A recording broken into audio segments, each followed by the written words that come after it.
What's up, guys? Thanks as always for supporting the show. It would mean a lot to me if you would take a second to scroll down and hit that subscribe button so you don't miss any more of our videos. Also, make sure you follow us all over social media so you don't miss any of our content or show announcements. I want to go somewhat quickly through number 3 and 4 because I do want to spend some time on my favorite watch from today, Trey Johnson. Kon, to me, and probably I your think, least favorite watch from today. yeah, that too. So, I thought you having Kon all the way up at number 3 was really fascinating to me, and I've been thinking about this concept a lot over the last week because of the Desmond Bane and Kevin Durant trades, which is just the Yeah. simple idea that like if you have a guy that can run off of a screen and hit enough of the jump shots that it actually dictates that the coverage must account for it, meaning you must bring your big man up to the level of the screen. And that guy is capable of passing out of those actions the way that Desmond Bane can, the way that Kevin Durant can. I think it's one of the most underrated value pieces in the NBA.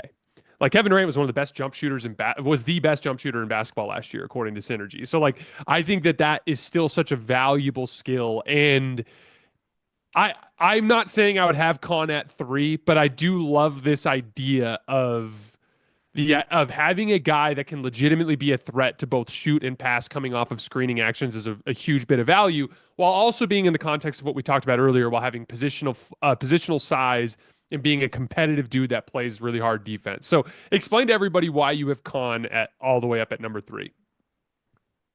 He doesn't really have a hole, I would argue, in his game. Like that's the big thing for me. Whenever I'm trying to figure out like, okay, this guy's going to be like a really high level starter. I'm so glad you brought up Desmond Bane because that's the guy I've been comparing Kon to throughout the entirety Oh, of this really? thing. Yeah. Like I think it's very similar. He is an elite level shooter. It is insanely rare. Like forget like how rare I just talked about, like, Dylan Harper's rim pressure is. For somebody to shoot 48, 41, 91 as a teenager in the ACC, like almost go 50, 40, 90 as a teenager is unheard of, guys. Like that is insane.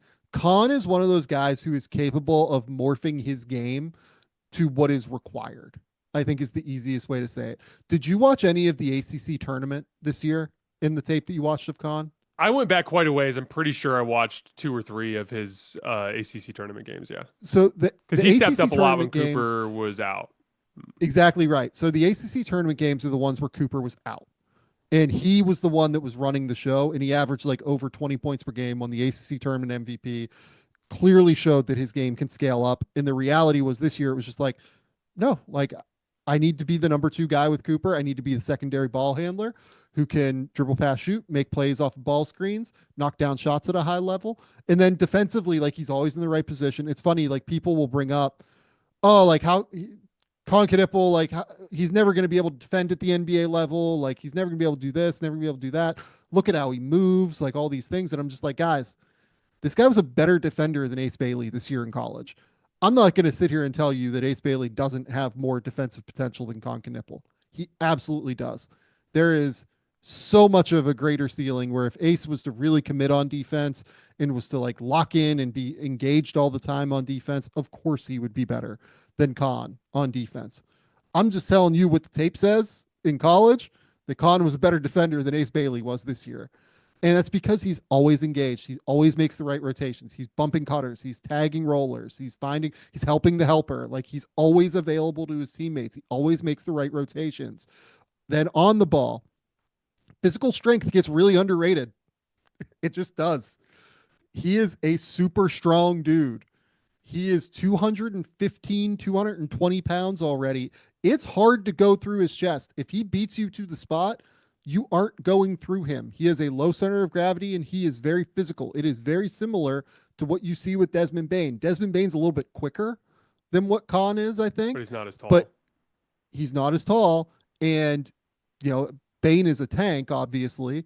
Kon is like very strong through his lower center of gravity. He holds his line really, really well on drives. And even if he does end up getting beaten, he ends up leading guys into help extremely well. He is very, very smart and intelligent. He processes the game at a high level. The off-ball ability is a mover. I mean, he's constantly relocating. He's constantly making sure that he is creating opportunities for his teammates to have space. He's constantly creating opportunities for himself to be able to have an angle for an easier kick-out pass. he just thinks the game at such a high level. These are the kind of guys that I want to go into battle with as a, if I was a coach, if I was on the team side evaluating, like I would want Kon Kneuppel on my team at the end of the day is the reality. The power element is interesting because it kind of reminds me of what we were talking about with Cooper earlier in terms of the versatility, because I just see him being able to function in so many different kinds of ways offensively. Yeah. Decoy action to occupy help defenders, three-man action where he's the back screener and like stack pick and roll, ghost screens. I actually think he's got a little bit of potential to potentially be a switch beater in terms of like against size, Yeah. and like working closer to the basket with his I think he's got enough touch from the mid range and enough size and just especially with his competitiveness to continue to build this out over time to be a guy that can be useful in just so many different ways offensively. And you're right, he's gonna have to find the ability to succeed within a defensive scheme in the NBA level. But you know what he's going to do? He's going to come in day one. He's going to start communicating with the staff. He's going to start figuring Yep. out how do I find a way to be a good defender for you guys within that context. Number 4, VJ Edgecombe. I look at this as kind of, I put down in my notes, these guys are different kinds of guys, Yeah. Kon and VJ, but they, to me, represent still a type of player that you need to have off of your stars, which is a guy who can dribble, shoot, pass, and defend. Now, VJ's not going to shoot the way that Kon does, but if you leave him open, he's going to knock it down. He's got, a simple compact release. He gets good lift on it. He is like a guy that has a little bit of pop driving closeouts. He can attack in transition. It's so funny. The guy, who's the player that you compared him to when we were talking before the show? I'm trying to remember. Yeah. I've been saying that he's kind of like Gary Harris with a Gary jetpack Harris. That's right. attached to his back, like just way more athletic than Gary, but like not a great ball handler creator right now. Like if you blitz him in ball screens, it's a real issue. You know what I Uh-huh. mean? Like it's he had problems with that. His left hand is not great in terms of his handle right now. He can struggle with that quite a bit. And he doesn't really use his left as a finisher. He started to do that a little bit late in the year, but Mhm. there are some things that he has to work on for sure. You you pointed out when I brought this up that Aaron Nesmith is bigger, but Aaron Nesmith was the guy that I was thinking Yeah. about when I was watching him in terms of like Aaron actually I think has a little bit more off the dribble pop than people think, but he's obviously not the Mhm. guy you're going to run a bunch of action through. But I think there's value in their attacking closeouts and like just some of the higher level Yeah. stuff. I watched a VJ Eurostep today around this big from Texas Tech in the conference tournament where I was like, oh my God, he took like a left to right Euro through Yeah. traffic where I was Yeah. like, there's a level to like his ability to kind of like bring an upside to closeout attacking that I think is real. Totally. There's like a left shoulder fade that he hit roll spinning off of a guy. Like he's got real upside there, but he's just like almost guaranteed to be a guy who can defend a couple of different Yeah. positions and a couple of different schemes, knock down wide open threes, run his lane in transition and be a weapon on both ends of the floor and be a guy who can play make out of advantages. And that to me, again, it manifests in you're changing the sliders a little bit compared to Kon, but it's like Kon can dribble, shoot, pass, and defend. VJ can dribble, shoot, pass, and defend to varying levels. And I just think that there's utility for those kinds of guys on the wing in the NBA. And so I look at VJ as like whoever gets him is just gonna get a rock solid role player for a long time. Yeah, like I told you this before we went live, like the hardest ranking, the one that I went back and forth on most, like I think I flipped them probably a dozen times, if I'm being completely honest, was this like 3, 4, 5 ranking. Mhm. And I ended up with Kon like pretty solidly at 3 for me. Like I felt pretty good about it at the end. But Trey and VJ were the two that I struggled with so much because, man, they're just very different. Like I can see the upside for Trey being higher. I think it probably is, if I'm being honest. But like if Trey settles into like the Malik Beasley, great high level shooter mold, right? And I think that's a real distinct potential outcome for him if he doesn't get a whole lot stronger and you know, doesn't have a way to pressure the basket in the way that you have to be like a primary scorer in the NBA. I just think VJ is probably going to be a more impactful guy. I think that there are more routes toward VJ like being a impactful player toward winning than there are for Trey. Even though I like really buy into Trey's outcomes as like a potential star bet because I think he's going to max out whatever he can as a scorer, right? But I wonder about if he maxes out being able to defend in the way that he's going to have to on the ball. I wonder if he maxes out the frame in the way he's going to have to. I do just believe though that he's going to be able to max out uh Trey. This is like the scoring ability in some way. But VJ, I say the idea of like Gary Harris with the jetpack and people like feel some type of way about it. I mean, Gary Harris was probably like a top 40 to 50 player in the He's a NBA good during his NBA prime in player. Denver. Yeah. Averaged 17, 3 and 3 and got consistent all defense votes. Like that, he was an awesome NBA basketball player for a long time. And if you told me I was getting a more athletic version of that guy, I'd be like, oh wow, like this is actually a real dude. This is a real player that helps you win basketball games at a really high level. I think I'm just like a little bit lower on the on-ball upside based off of what we've seen from VJ to this point. Also, I will bring up the big thing that worries me is yes, you see the spectacular finishes, right? But 48.9% on his attempts in the half court at the rim, which is really rough. And that goes all the way back, like 45% as a junior in high school, 52% as a senior in high school. Has just never been a great finisher at the rim, How much did despite you the factor in athletic. audacity to that? Like just him, like just trying crazy shit. It does happen. I mean, he does go for it, but I mean, part of that is like decision making for me too, right? Like, Yeah. hit the passes consistently. He got better at hitting passes consistently, I will say too. The other thing's the pull up shooting. He made 13 of 49 pull up attempts this year at Baylor in total. Has never been a great pull up shooter. Was 9 of 35 as a senior. I mean, Jason, did you take more than 35 pull up attempts as a senior in high school when you played high school basketball? I was a terrible high school basketball player, so I'm the wrong guy to ask. But yeah, that's pretty insane. Like 35 for a guy that's going to go in the top 5 of the draft in like 20 or so games, probably that they have tracked on Synergy. It's a low number. You know Mhm. what I mean? Like I think the that on-ball upside with VJ is very theoretical at this point. it is. It is. Yeah. I agree. But I'm a fan. Like I think he's going to impact winning for a long time. Like Mm. if he goes number 3 to Philly, I kind of get it. Like he's a guy that will help you win basketball games. And he makes some sense next to Tyrese in that I context. think so too. Yeah, it makes sense next to both Tyrese and Jared McCain, I think.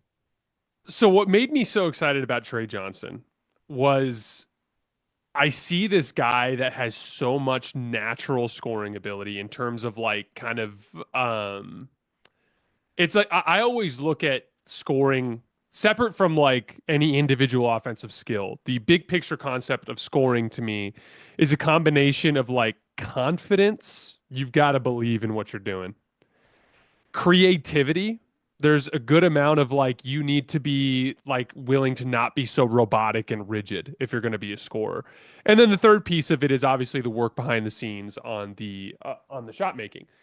But while all of the footwork and the technical part of it is there already, I think he's still just barely scratching the surface of like kind of learning how to make things a little bit easier for him. Sure. I remember when I would watch like Kevin Durant, um, when he was younger and a little bit more aggressive, how like KD would have this like wonderful ability to set his man up for screens. And like, even though he knew he wasn't the fastest player on the floor, he'd be so judicious about his change of pace and physicality, like leaning on his man and then exploding out to the perimeter and Yeah. getting him set up to so that he'd run into the screen. And I was looking at the Xavier game in particular for Trey, and I thought they just did a really good job of denying him the basketball and staying attached. And in that game, I thought like for instance, Trey's pump fake right now is literally just like he just goes like that. Like there's no real like technical effort to sell the pump fake. And like I feel like when he starts to slow down a little bit and realize that like when Yeah. he changes his pace more and sells his fakes a little bit more, like he's not getting even as many of like the pump fake blow by stuff as he's capable of getting at this point because he is teams are selling out on him because he is legitimately an awesome movement 3-point shooter and off the dribble Yeah. 3-point shooter. And like that really is the thing that separates him from Ace Bailey. I hate most of the shots that I saw Ace Bailey take because it literally felt like he was taking a shot based on what looked the coolest rather than what made sense in that moment. Like you'd Pure, see pure, Trey pure take, vibes based shooter. yeah, Pure vibes exactly. based shooter. Exactly. And with Trey, like he would take some bad shots, but you could kind of see what he was thinking. Like you could see he's Yeah. thinking like if I get my separation here, this is a three, and if I hit this, Yeah. this is a highly efficient shot. Like you could kind of just see with Trey, it's kind of like more of an organized chaos. Whereas with Ace right now, it's very much like Oh, it's just chaos. it's just chaos. And so with Trey, what I got me so excited about that is I'm watching him today. I'm like, oh my God, he's already awesome, and he can still get so much better at kind of refining this skill. And I just still think that the ability to sprint into jump shots going left and right, and to be able to hit jump shots off the dribble going left and right off of different bits of footwork and separation moves is one of the most valuable things in the NBA. And I just think Totally. Trey's already awesome at it with so much room for improvement. I was just a big fan of him when I was watching him today. Completely agree. I'm a big Tre Johnson fan as well. Just a real movement shooter from day one in the NBA. And that, like, I would expect that Tre Johnson is first team all rookie next year because he's going to step in and just be immediately ready to shoot and score points from day one. Like, as an off ball player in the NBA, like, by the way, you're pointing this out. Texas like did not do enough running him off of screens this year. They ran him off of screens like once a game, once or twice a game. That was it. Like he took under 2 shots per game off of screens this year. It's insane. You have like the best weapon in college basketball probably last year shooting off of screens. And instead of, doing it the way that it makes sense, you just have him bring the ball up the court every time and then try and get to his shot that way. NBA teams are going to be so much more calculated in how they use Tre Johnson. He is going to average, I think.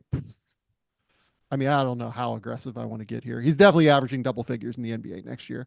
Like if you told me he averaged like 16, 17 a game in the right spot next year as a rookie, I wouldn't be surprised. Just because Where do you like think he if ends he was up? to, yeah, look, I've gotten anywhere from 3 to 7, honestly. Like he feels like a player that he's really impressed teams in pre-draft workouts. I think they've gotten to know him a little bit better and they understand him a little bit better. His body language at Texas this year, like I think he'd even admit this, I didn't ask him about it, but like, I've kind of understood it. Like, his body language at Texas this year, like wasn't always fantastic. Let's go with. And I think that didn't, I think some teams went into the pre-draft process with one notion about Tre Johnson and then came away from like talking to him feeling totally differently about him in a really positive way. You know what I mean? Mm-hmm. Like just because I mean, look, how much do we want to shit on Rodney Terry here? But like it was bad. The Texas scheme was atrocious. Like their spacing was awful. He had no ability to get to where he wanted to go to. There was no intentionality in what they were running. It felt like it was really really rough. I felt like at Texas last year, and I think that smart basketball players, when things aren't going well, they can kind of feel that. And I think some are better at masking it than others. Let's go with. And I think that was probably a frustration for Trey last year. I don't know that for a fact. Again, I haven't asked him about it, but like I do know that there are a number of NBA teams that felt one way about him and then met with him and they were like, oh no, like this is different. This is different. Like this is way more positive than what people thought or what people think, right? Like he's not like a bad body language, like bad, going to be an issue kid at all. I think NBA structure is going to be massive for him, especially as a playmaker. Completely Because agree. it kind of felt like to me a lot of the playmaking issues stemmed from that lack of organization. If you put him in a situation where it's like, hey, we're running this play for you, this Chicago action coming out of the right corner, whatever it Yeah, ends up being, create very simple reads for him and to where he understands like, hey, when they show on the screen, you're dumping it to the big every single time. And you see this, you do that. When you come off the screen and exactly. they pinch in at the nail, this is what you're looking to do. Like get into the situations where he kind of has like these classic like 1-2 reads where it's like shoot or this or that, and that's it. I think Yep. that's where he can actually be an effective playmaker. It is not the Ace Bailey, I caught the ball and now everyone else disappears and it's just Yeah. me. Like It I'll say this with Trey too. Like early in the year, I thought that he was going to be like a pretty deficient passer. Honestly, he got so much better at passing throughout the year. It was a huge, huge growth for him at Texas, where I think that he did start to figure out the reads that are really high level, where like there are a lot of moments where he's coming off of an action, like exactly like you're saying, like a corner Chicago action, where he's taking a DHO, driving into the lane, and he'll jump past and like hit the dump off like immediately and just like understand what the read is. I was really worried early in the year that it was like a Cam Thomasy vibe. It's nowhere near that. Like he Mhm. has so much more like unselfishness and like understanding to his game than what I think that would indicate.